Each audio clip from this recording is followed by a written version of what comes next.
أعوذ بالله من الشيطان الرجيم. Bismillahirrahmanirrahim. Le but est de revenir au texte sacré, le Coran, de rien associer à la source, au message primitif, tel qu'il a été révélé. Ce ne sont que des citations et non des prescriptions de ma part. Je n'ai aucune autorité et ne recherche cependant aucune, si ce n'est la concorde entre les hommes et la bienveillance. Je mets les sunnites face à leurs contradictions. Et c'est valable aussi pour les autres factions musulmanes, comme les chiites, etc.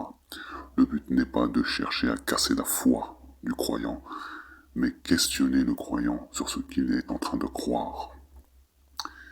Et qu'il ouvre les yeux entre traditions contradictoires et réalité du véritable message divin.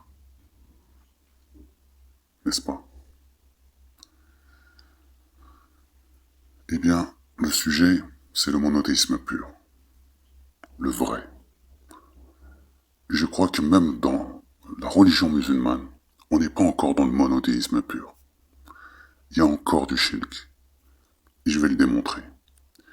Vous dites que vous êtes purement et simplement des vrais monothéistes. C'est pas vrai. Vous n'avez pas, cependant, remarqué qu'il y a une forme, je dis bien une forme, pour ne pas dire c'est du shirk pur et dur, mais une forme de shirk, une forme d'association. Oui, vous associez quelque chose à Allah que vous ne devriez pas associer à Allah. Bien. Bismillahirrahmanirrahim. Et je vais vous dire pourquoi vous ne le voyez pas. Allah, il le dit dans le Coran. وَجَعَلْنَا عَلَى قُلُوبِهِمْ أَكِنَّةً أَنْ يَفْقَهُوا وَفِي آذَانِهِمْ وَقْرًا وَإِذَا ذَكَرْتَ ربك في القرآن وحده ولو على أدبارهم نفورا. Ok. C'est la sourate 17, verset 46. N'est-ce pas? Je traduis. Nous plaçons des remparts autour de leurs esprits pour les empêcher de le comprendre, et une surdité dans leurs oreilles. Et quand tu prêches ton Seigneur en utilisant le Coran seul, il fuit par aversion. Alors beaucoup de sunnites vont me dire, oui mais Shir At-Tabari il a dit ça, Shir Albani il a dit ça, Shir, excuse-moi, Shir Khala, d'accord? Moi j'ai mieux qu'un le Shir, moi j'ai Allah et sa parole. Il y a besoin de... Est-ce qu'il y a besoin là, ici, d'interpréter? Qu'est-ce qu'Allah il dit? Il dit, nous plaçons des remparts autour de leurs esprits. C'est quoi des remparts? Comme des murs, des barrières. Pourquoi faire? Pourquoi il fait ça, Allah? Pour empêcher de le comprendre. Comprendre quoi? Le Coran. Ok? T'as mis des barrières autour de ton esprit pour que tu ne vois pas, donc je perds mon temps à discuter avec toi déjà. Et une surdité dans les oreilles, c'est-à-dire ça te fait mal à la tête. Tes oreilles ne peuvent pas supporter quand je suis en train de dire là, ce que je suis en train de dire actuellement là, le Coran seul. Et c'est marqué en arabe, Qur'ani wahdahu. Coran seul, le Coran seul. J'ai pas inventé. C'est pas moi qui ai inventé là. C'est pas moi qui invente la parole de Dieu, c'est Dieu lui-même qui le dit. Et ensuite, il fuit avec aversion. Oui, tu peux fuir, hein, pars. Change de chaîne, va regarder autre chose. Sur YouTube. Ou sur les réseaux sociaux. Y a pas de problème, mon frère. Je suis pas là pour gagner de l'argent, j'en ai rien à faire de l'argent. Au contraire. Ya Rabbi. Est-ce que c'est moi l'égaré? Allah, il te dit le Coran seul. Est-ce qu'il faut que j'aille chercher un autre livre pour que tu comprennes? Alors qu'Allah parle de Coran seul. Oui, tu vas me dire, oui, mais non, mais t'as pas compris, nanana. Ah bon, parce que le prophète, alayhi salam, quand il a reçu le Coran, il enseignait pas le Coran tout seul. Et après, vous avez pris les paroles du prophète, certes, qui est compréhensible.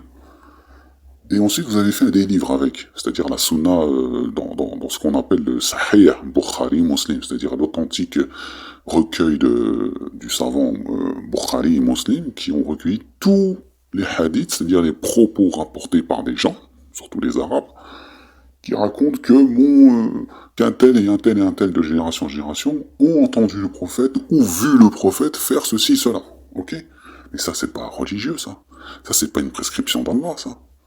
Certes, vous vous servez de ça, des versets du Coran, pour justifier votre croyance ou votre suivi. Vous suivez tel shir parce que le shir dit que le prophète a dit, hein, et que les compagnons, c'était des gens doués de confiance, alors qu'il y a beaucoup de doutes sur les hadiths. Je ne remets pas en question leur, sincérité, mais il n'y a pas mieux que la parole de Dieu. Vous allez me dire que je suis un égaré, alors je suis en train de suivre la parole de Dieu, la parole d'Allah. Elle est claire. Qur'an wahdahu. Je ne vais pas citer tous les versets en arabe parce que ça fait beaucoup. J'ai une liste, parce que ça c'est quand même un sujet monumental dans la religion. Et que je veux vraiment, vraiment, vraiment remettre en question tous les sunnites, les chiites, tous les musulmans, les wahhabites, les salafistes, tous. Il y a une forme de shirk dans votre croyance. Et là, le fait d'associer le prophète comme si c'était un dieu, presque. Quelque chose de au-dessus presque de la parole de Dieu. Il a dit ça, le prophète, ça sort de la bouche du prophète, donc forcément ça sort de la bouche de Dieu. Mais qu'est-ce que vous racontez? Allah, il le dit là. Il dit ceci, le Coran, dans la sourate 69 à 40 à 47. D'accord? Écoutez bien, hein. Je vais pas le dire en arabe parce que ça va me prendre du temps de tout faire. Ceci, le Coran, est la parole d'un noble messager. Non pas, d'accord? Non la parole d'un poète. Vous ne croyez que rarement, ni la parole d'un devin. Vous ne prenez conscience que rarement. Une révélation du Seigneur de l'univers. S'il avait prononcé d'autres enseignements, nous l'aurions puni, nous aurions arrêté de faire descendre les révélations sur lui. Nul d'entre vous n'aurait pu l'aider. Ok? Dans un autre verset, sourate 4, verset 82, ne médite-t-il donc pas sur le Coran? Le Coran, Allah te parle du Coran. D'accord? Hein? Je vais le lire quand même en arabe. Afala yatadabbaruna Qur'ana walau kana min indi ghayri Allahi lawajadu fi ikhtilafan kathira. Ok? Excusez-moi pour la prononciation. Donc, je répète, sourate 4, verset 82, ne médite-t-il donc pas sur le Coran? Hein? Je l'ai bien prononcé en arabe, Qur'ana. Ok? S'il provenait d'un autre que Dieu, ils y trouveraient maintes contradictions. D'accord? Donc, ce que vous faites, Allah il dit quelque chose aussi sur ça. Il dit Kullu nafsi bima kasabat rahina. Alors, sourate 74, verset 38. Toute âme est l'otage de ce qu'elle a acquis. D'accord? C'est tout. Moi, je cherche le Coran, la parole de Dieu. Le jour où je me présente devant Allah, il va me dire pourquoi t'as pas suivi pour Khalim. Je dis Rabbi, moi je suis que ta parole à toi. C'est tout. Allahu wahdahu. Qur'an wahdahu. C'est tout. C'est ça ta parole. Ils se sont divisés juste après la mort du prophète, selon les historiens, selon même les ulama, les savants musulmans, comme les historiens le disent, en dehors, dans les sciences profanes. Ils le disent, les anthropologues le disent.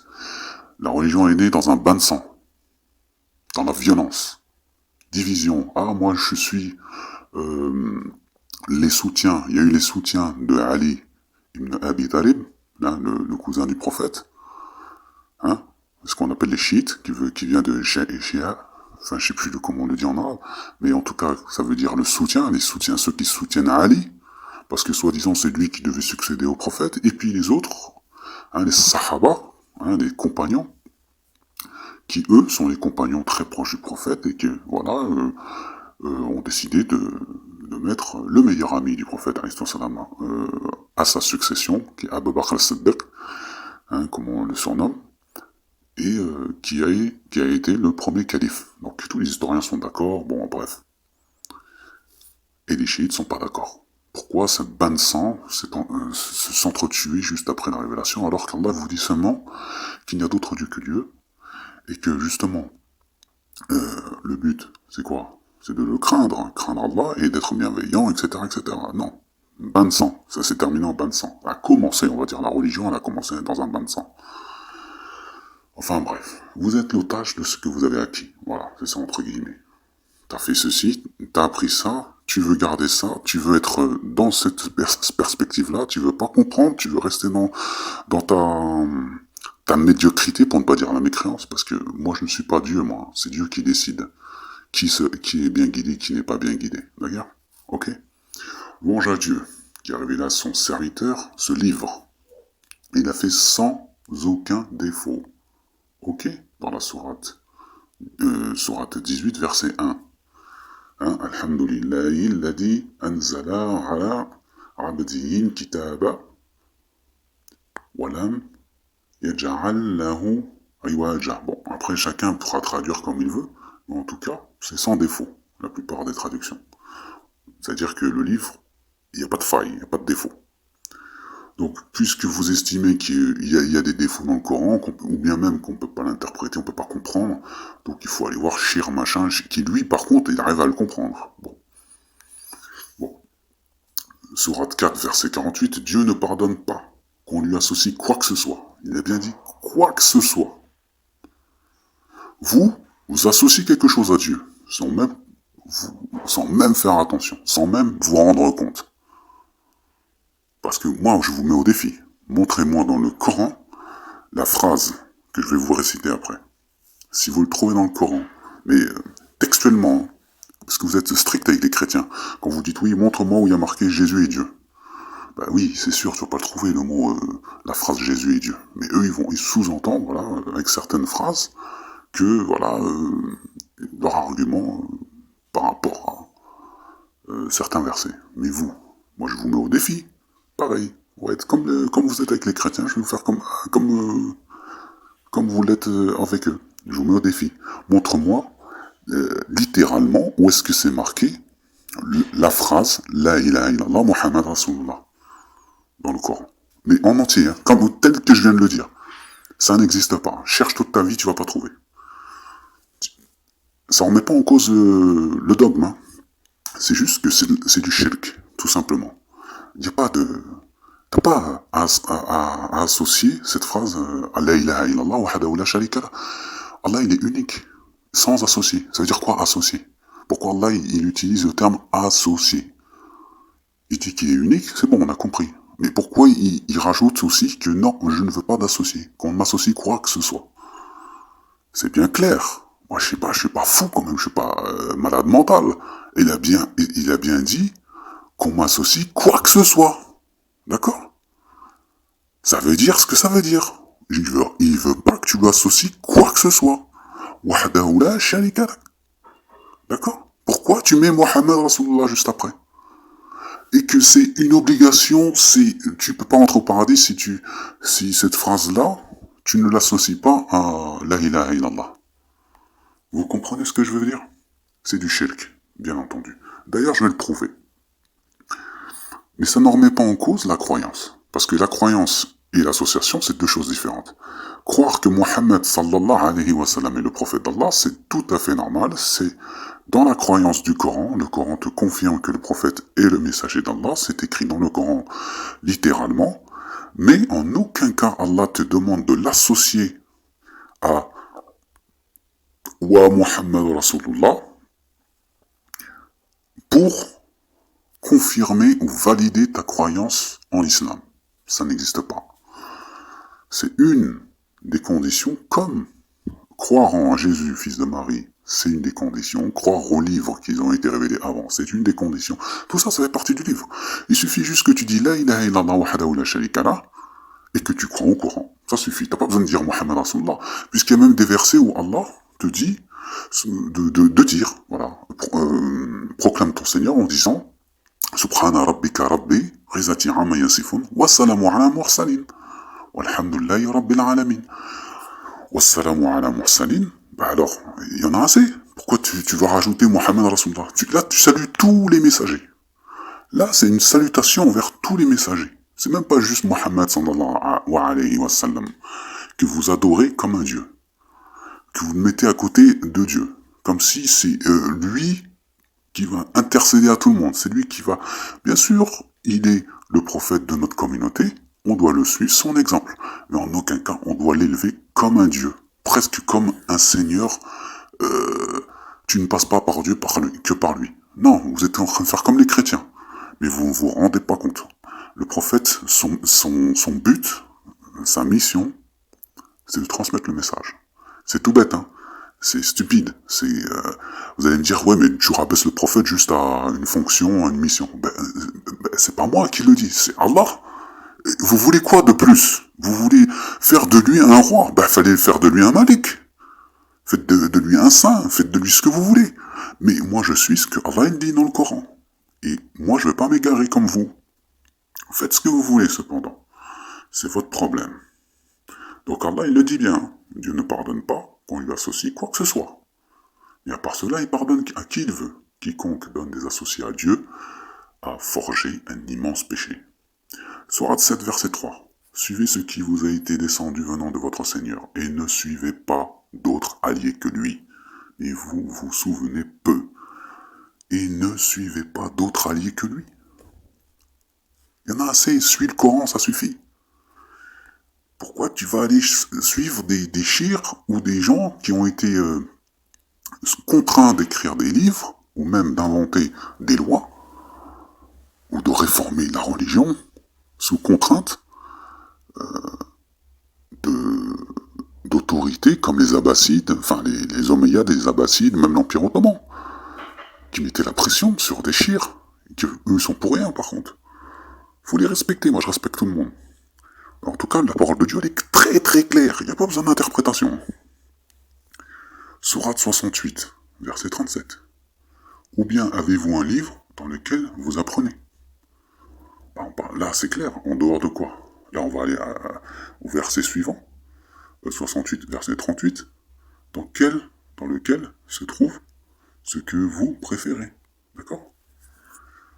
Et on va aller au verset 39. Ou bien, est-ce que vous avez obtenu de nous, alors là il parle de lui, hein, ou est-ce que vous avez obtenu de nous des serments valables jusqu'au jour de la résurrection, nous engageons à vous donner ce que vous décidez. C'est-à-dire, tu as décidé quelque chose dans la religion, donc ça vient de Dieu. Allah, il t'a jamais demandé de décider quelque chose, de faire quelque chose, de dire, tiens, voilà, ça vient de Dieu. T'inventes quelque chose dans la religion. Écoutez, méditez sur ça. Sourate 77, verset 50. Qu'est-ce qu'Allah le dit? Je vais vous le dire en arabe là. فَبِأَيِّ حَدِيثِ بَعْدَهُ يُؤْمِنُونَ. Donc, Sourate 77, verset 50. À quel hadith, propos, autre que celui-ci, se conforme-t-il? Là, c'est très clair. Je sais pas, qu'est-ce qu'il vous faut de plus? Une traduction différente, je sais pas. Allah, il vous le dit là. En quel hadith? Un hadith, c'est-à-dire le propos d'Allah, de Dieu, c'est-à-dire le Coran. Autre que celui-ci, se conforme-t-il? Vous allez vous conformer à un autre hadith que le Coran. C'est ce que vous êtes en train de faire, hein. Vous suivez même si c'est pas méchant, c'est pas une mauvaise intention, mais Allah, il est clair dans le Coran. Lisez le Coran, arrêtez avec vos hadiths, qui en plus, la plupart, c'est des mensonges.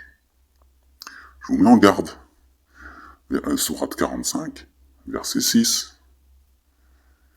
Tilka ayatu lillahi natluha alayka bilhaqqi fabi'ayyi hadithi ba'da Allahi Wa ayatihi yu'minun. Encore une fois, sourate 45, verset 6. Voici les signes, ou versets, si vous voulez. Ayatuhu. Ayatullah. Donc voici les versets de Dieu, ou les signes de Dieu, que nous te récitons en toute vérité. Alors en quel hadith, hadith, après Dieu et ses signes, croiront-ils? Et Dieu, ses versets, si vous voulez, croiront-ils? Là c'est clair, je ne sais pas qu'est-ce qu'il vous faut de plus.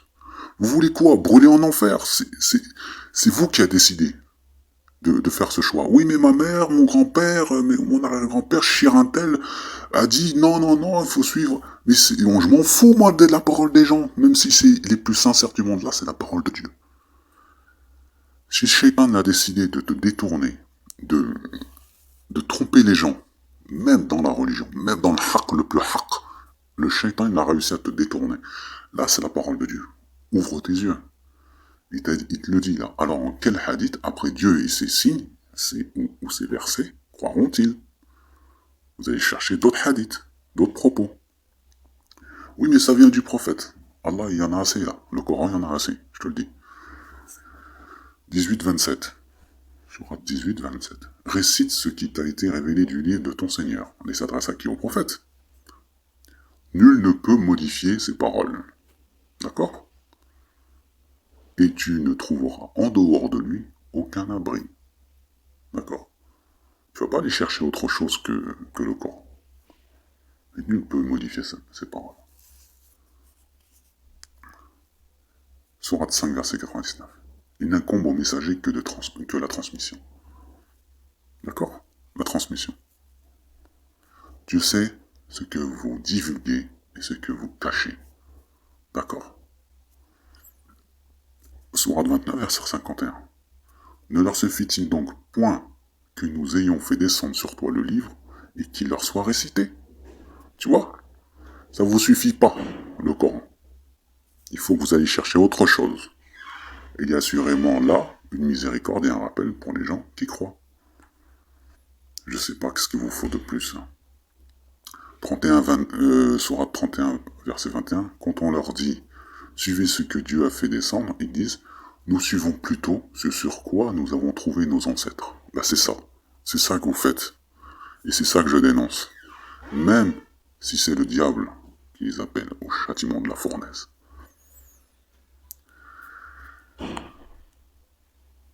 Donc là, je répète encore, à quel hadith, autre que celui-ci, le Coran, se conforme-t-il? C'est dans la sourate 77, verset 50.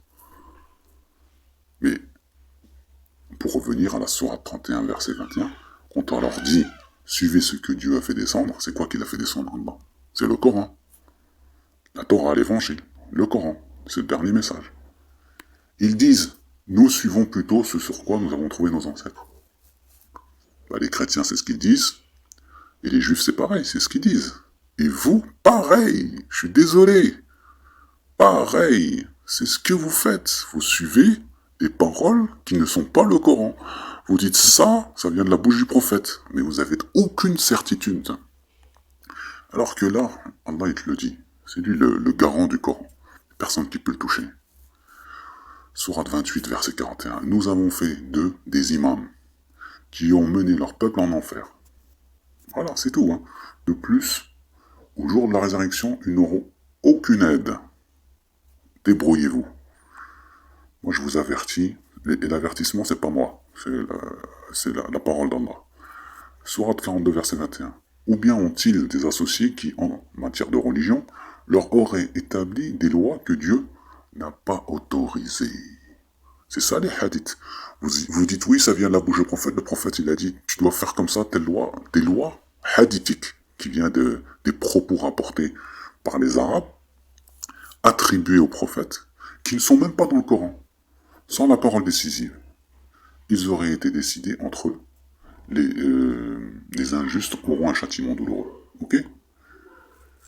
Et écoutez bien, Sourate 46, verset 9 dit « Je ne suis pas une innovation parmi les messagers, et je ne sais pas ce que l'on fera de moi, ni de vous. Je ne fais que suivre ce qui m'est révélé. Et je ne suis qu'un avertisseur clair. Pourquoi vous racontez des choses que le prophète n'a jamais dit? Le prophète n'a jamais dit qu'il connaissait le futur. Alors que là, Allah il le dit dans le Coran. Dis. C'est-à-dire Allah lui demande de dire. Dis. Et le prophète, il dit. Il répète ce que Dieu lui demande de dire. Je ne suis pas une innovation parmi les messagers. Donc c'est Allah lui-même qui demande au prophète de dire aux gens que je ne suis pas une innovation parmi les messagers. Et je ne sais pas ce qu'on fera de moi. Alors si lui-même il ne sait pas ce qu'on va faire de lui, et il dit ni de vous, je ne fais que suivre ce qui m'est révélé. Et je ne suis qu'un avertisseur clair. Ok? Et vous, vous inventez des choses. Ah, le prophète, il a dit ceci, que toi, tu iras au paradis, toi, tu iras... Il sait rien, le prophète. Lui-même, il sait même pas ce qu'on va faire de lui-même. Subhanallah. Qu'est-ce que vous voulez de plus? Sourate 54, verset 17. En effet, nous avons rendu le Coran facile pour la médiation. Y a-t-il quelqu'un pour réfléchir? Non, il n'y a personne qui réfléchit. Quelques-uns, peut-être. 6, Sourate 6, verset 38. Nulle créature sur terre, nul oiseau, volant de ses ailes, qui ne soit, comme vous, en communauté. Nous n'avons rien négligé dans le livre. Alors ne dites pas, oui, que Dieu a oublié de nous enseigner ceci, nous enseigner de dire cela, c'est pour ça qu'on va voir les hadiths. Non, Allah il le dit là dans le Coran, nous n'avons rien négligé dans le livre. Puis vers leur Seigneur, ils seront rassemblés. D'accord? Sourate 5, verset 48. Et sur toi, nous avons fait descendre le livre avec la vérité pour confirmer le livre qui était là avant lui et pour prévaloir sur lui. Juge donc parmi eux, d'après ce qu'Allah, Dieu, a fait descendre. Ne suis pas leur passion, loin de la vérité qui t'est venue. À chacun de vous, nous avons assigné une législation et un plan à suivre. Si Dieu avait voulu, certes, il aurait fait de vous tous une seule communauté, mais il veut vous éprouver en ce qu'il vous donne.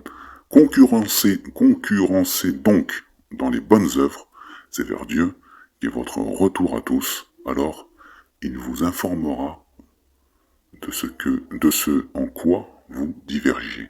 D'accord? On perd notre temps sur des bêtises. Ok? C'est comme les chiites et les sunnites, vous êtes divisés sur des conneries. Et vous dites que c'est sacré, les imams et je sais pas quoi. Allah il te dit, la ilaha illallah, wahdahu la sharika lah. Il n'y a pas d'autre Dieu que Dieu sans associer. Associez rien à Dieu. Pourquoi vous associez la famille du prophète? À Allah. Comme s'il faut suivre. Allah il te dit, ya ayyuhalladina am, oh les croyants. Il dit pas, oh toi famille du prophète, dis aux croyants. Non, est-ce que vous trouvez un verset comme ça dans le Coran? Ça n'existe pas. Il n'y a que le prophète. Allah il s'adresse au prophète, dis à tes épouses, aux femmes des croyants, de faire ceci, cela. Dis aux croyants, tatati, tatati, tatata. Ok? Il s'adresse à son prophète. Et jamais tu vois Allah en train de parler directement à Ali ibn Abi Talib, à Hussein, Hassan, enfin bref. Il s'adresse notamment aux épouses du prophète. Mais on va revenir là-dessus plus tard. Donc, Sourate 33, verset 62, telle est la sunna de Dieu. D'accord? Sunna, regardez, je vais vous le dire en arabe, parce que vous n'allez pas me croire sinon. Sunnatallahi fil ladina khalaw min qablu walan tajida li sunnatillahi tabdilan. Ok? Sourate 33, verset 62. Telle est la sunna de Dieu. C'est quoi la sunna de Dieu? C'est quoi sunna? Ça veut dire quoi sunna? C'est quoi sunna? La différence entre hadith et sunna. Sunna, c'est la tradition, la pratique. Et les hadiths, ce sont les propos, les dires. Qu'est-ce qu'il a dit? D'accord? Donc les pratiques de Dieu, c'est quoi? Quand Allah il te dit, fais les ablutions, tu laves tes mains jusqu'au coude, le visage et les pieds jusqu'aux chevilles. Ça, c'est la sunna de Dieu. D'accord? Que le prophète exécutait d'ailleurs. Donc telle est la sunna de Dieu envers ceux qui ont vécu auparavant. Et tu ne trouveras pas de substitut à la sunna de Dieu. D'accord? Ok. Sourate 6, verset 112. Ainsi, à chaque prophète avons-nous assigné un ennemi, des diables, d'entre les hommes et les djinns, qui s'inspirent trompeusement les uns aux autres des paroles enjolivées. Est-ce que le Coran, c'est une parole enjolivée? Parce que là, je ne comprends pas. Hein. Si ton Seigneur avait voulu, il ne l'aurait pas fait, laisse-les donc avec ce qu'ils inventent. D'accord? Est-ce que je suis en train d'inventer quelque chose? Là, j'utilise le Coran. La parole de Dieu. Si je suis en train de prendre des hadiths, Qudsi, des hadiths de Sahih Bukhari, de Sahih Muslim, de l'imam je sais pas quoi, Chirintel, là vous pouvez dire oui, ce sont des paroles inventées, enjolivées, parce que je ne suis sûr de rien du tout. Ça ne vient pas de Dieu. Même si aussi sincère que tu peux être mon frère. Si ça vient pas de Dieu, tu ne peux pas dire que c'est sûr à 100%. Même si tu es sincère à 100%. La parole de Dieu, elle, tu ne peux pas tricher avec ça. Tu ne peux pas te tromper. C'est tout.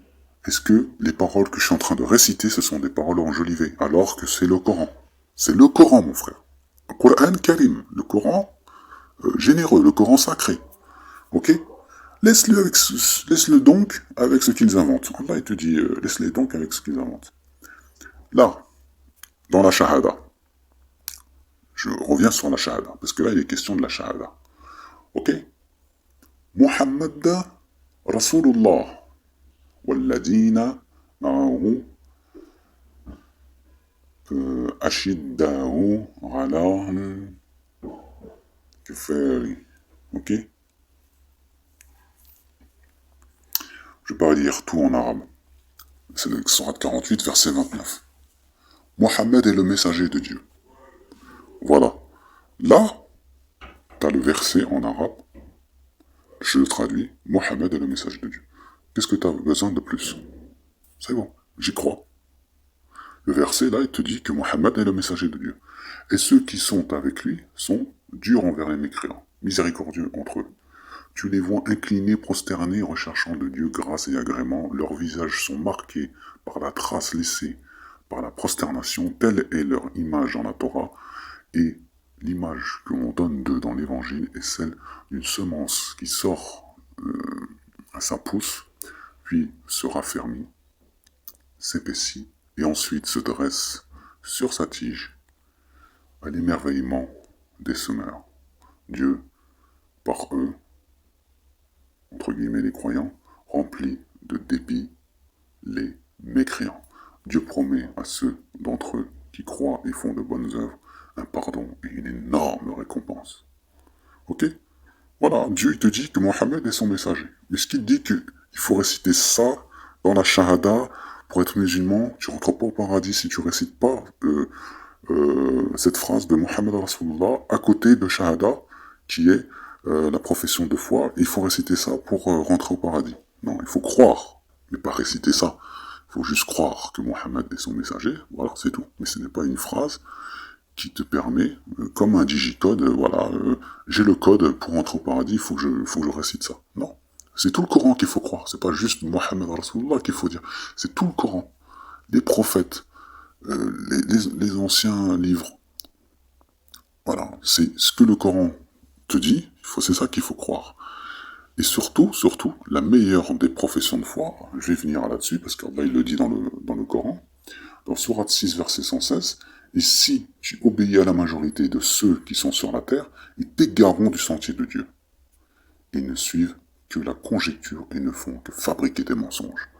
Voilà, c'est tout. Si je ne suis pas majoritaire, si je ne suis pas la majorité des gens sur la terre, quelque part je suis bien guidé. Allahu A'lam, c'est Dieu qui sait mieux. Sourate 7, 28, et quand ceux-ci commettent une turpitude, ils disent, c'est une coutume léguée par nos ancêtres et prescrite par Dieu. Dit, non, Dieu ne commande point la turpitude. Direz-vous contre Dieu ce que vous ne savez pas? Vous voyez par exemple l'excision. Ils disent que ça vient de nos ancêtres et prescrite par Dieu. Alors qu'Allah dit, Allah ne commande point la turpitude. C'est une turpitude. C'est, voilà, vous allez dire de Dieu ce que vous ne savez pas. Lisez le Coran, trouvez-moi l'excision dans le Coran. Je vous mets au défi. Sourate 15, verset 9. En vérité, c'est nous qui avons fait descendre le Coran, et c'est nous qui en sommes le gardien. Donc arrêtez d'inventer n'importe quoi. Sourate 34, verset 28. Et nous t'avons envoyé qu'en tant qu'annonciateur et avertisseur pour toute l'humanité. Mais la plupart des gens ne savent pas. Voilà. Les gens doivent le savoir. Et pour terminer, Sourate 18, verset 29, il dit, la vérité émane de votre Seigneur. D'accord? Pas des êtres humains. En tout cas, elle émane de votre Seigneur. Quiconque le veut, qu'il croit. et quiconque le veut, qu'il m'écroie. Tu veux croire, tant mieux. Tu veux pas croire. Ne crois pas, c'est tout. Nous avons préparé pour les injustes un feu dont les flammes les cernent. D'accord? Et s'ils implorent à boire, on les abreuvera d'une eau, comme du métal fondu, brûlant les visages. Quelle mauvaise boisson et quelle détestable demeure. Pour terminer avec le monothéisme pur, je ne peux pas terminer sans réciter les deux versets les plus importants du Coran en termes de monothéisme. Voire il y en a trois, hein. Mais les plus importants c'est celle-ci, c'est sourate Ikhlas et Ayat Kursi. C'est-à-dire la sourate, le monothéisme pur d'ailleurs. Je vais vous le réciter en arabe. Qul huwa Allahu ahad. Allah, أعوذ بالله من الشيطان الرجيم بسم الله الرحمن الرحيم قل هو الله أحد الله الصمد لم يلد ولم يولد ولم يكن له كفوا أحد. Dis, il est Allah unique, l'impénétrable, intouchable. Il n'a pas engendré, il n'a pas été engendré non plus, et nul n'est égal à lui. En quelque sorte, cette sourate, c'est la carte d'identité de Dieu. Il vous dit ce qu'il est en fait. Ayat Kursi, donc je vais vous le réciter. الله لا إله إلا هو الحي القيوم لا تأخذه سنة ولا نوم له ما في السماوات وما في الأرض من ذا الذي يشفع عنده إلا بإذنه يعلم ما بين أيديهم وما خلفهم ولا يحيطون بشيء من علمه إلا بما شاء وسع كرسيه السماوات والأرض ولا يؤوده حفظهما وهو العلي العظيم. Allah a point de divinité en dehors de lui, le vivant, celui qui subsiste par lui-même, Al-Qayyum. Ni somnolence, ni sommeil ne le saisit. À lui appartient tout ce qui est dans les cieux et sur la terre, et de sa science il n'embrasse que ce qu'il veut. Son trône déborde des cieux et de la terre, dont la garde ne lui coûte aucune peine. Et il est le Très-Haut, le Très Grand, le Très Haut. Voilà, je termine avec cela, le monothéisme pur. C'est qu'il n'y a d'autre Dieu que Dieu, sans associer. Donc n'associez rien à Dieu. Vous savez, la shahada consiste juste à dire La ilaha illallah wahdahu la sharika lah. Après, il n'y a rien de mal à dire que Muhammad est Rasulullah, d'accord? Il n'y a rien de mal, mais il ne faut pas l'associer, tout simplement. Allah déteste l'association. Ne l'associez pas. C'est bon. Allah, il sait que Muhammad est son messager. Il le dit dans Surat al-Munafiqun, Surat les hypocrites. C'est une parole des hypocrites. Quand les hypocrites viennent à toi, ils disent « Nous attestons que tu es le messager d'Allah ». Et qu'est-ce qu'Allah répond? Il dit « Allah sait que tu es son messager, mais Allah jure que les hypocrites sont des menteurs. » Voilà, c'est tout. Moi, je vous dis ce que Dieu dit dans le Coran. C'est tout. Moi, je suis pas là pour vous dire, voilà, délaisse ceci, ou fais ceci, ne fais pas cela, ou fais cela. Il y a un message, c'est le Coran. Il n'y a pas besoin d'interprétation pour comprendre ça. Allah sait que tu es son messager, et les hypocrites sont des menteurs. Voilà, c'est tout. Moi, j'ai pas besoin de dire Ashhadu anna la ilaha illallah wa ashhadu anna Muhammad Rasulullah. Et c'est ça qui valide mon entrée en paradis. Non. Ce qui valide mon entrée en paradis, c'est de croire au Coran. D'accord? De dire la ilaha illallah wahdahu la sharika lah. Surtout ne pas associer quoi que ce soit à Dieu. Bien sûr, c'est évident que le Coran nous demande de croire que Muhammad sallallahu alayhi wa sallam est le messager d'Allah, comme Jésus, fils de Marie, est le messager d'Allah, comme Abraham est le messager d'Allah, comme Moussa est le messager d'Allah, comme Joseph, fils de Jacob, est le messager d'Allah, etc., etc., etc.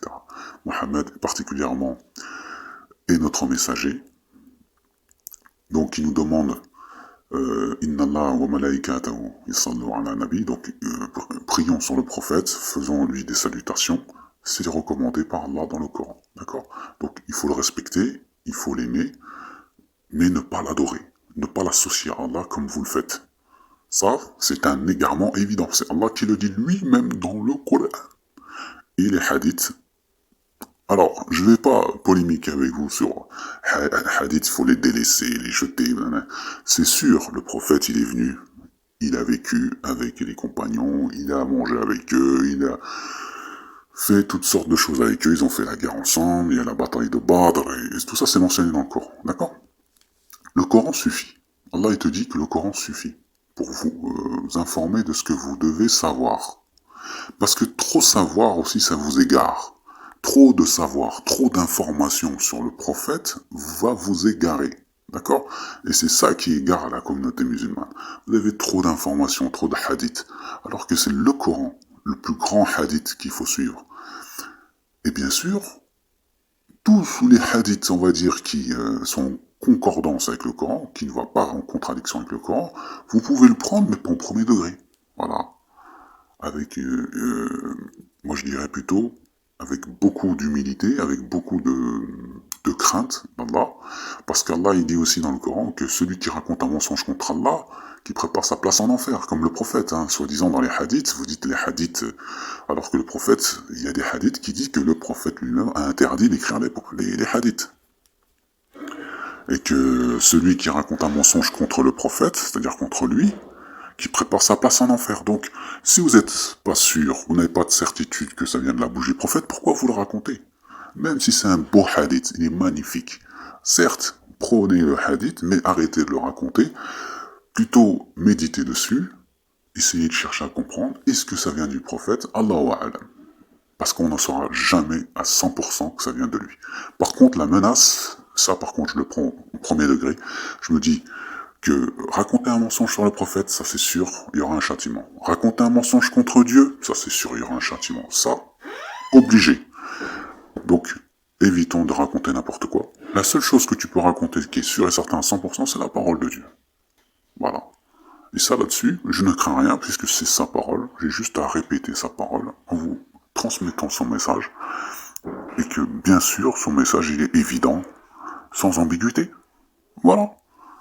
فتوكل على الله إنك على حق مبين سبحان ربك ربي عزتي عما يصفون والسلام على المرسلين والحمد لله رب العالمين السلام عليكم ورحمة الله تعالى